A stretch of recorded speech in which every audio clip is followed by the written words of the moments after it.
Connect is more.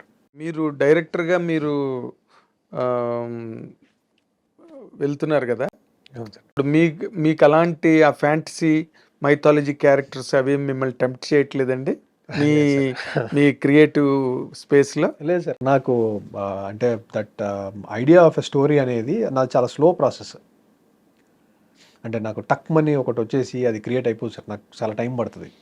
6 months to 9 months ఒక story మీద ఏదో ఇంట్రెస్ట్ క్రియేట్ అయ్యి స్లోగా అది ఒక ఒక ఐడియా నుంచి ఒక ఒక స్టోరీకి వచ్చి ఒక ఫినిష్కి వచ్చి అప్పుడు మళ్ళీ ఒక 6 months నేను దాన్ని పక్కన పెట్టేస్తాను. దాని తర్వాత కూడా అది నా మైండ్కి వచ్చి అది మిమ్మల్ని టికిల్ చేస్తుండాలి. యా అట్లా వచ్చేటప్పటికి వస్తుంది సార్.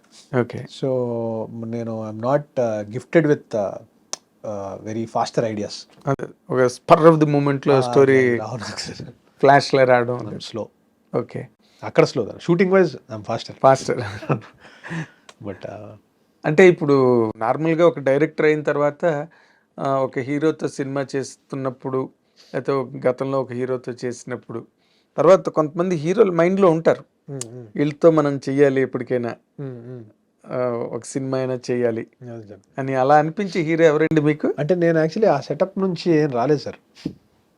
అంటే హార్డ్ కోర్గా ఇలా తీయాలి అనే దాంట్లో నుంచి రాలేదు సార్. నాకు జెన్యూన్గా నిజంగానే స్టోరీ టెల్లింగ్లో ఈ పాత్ర వస్తే ఎగ్జైట్మెంట్ వస్తుంది అని అంటేనే I have that intention of doing a film sir. Otherwise అసలు చేయాలనే ఇంటెన్షనే లేదు సార్ నాకు ఫస్ట్.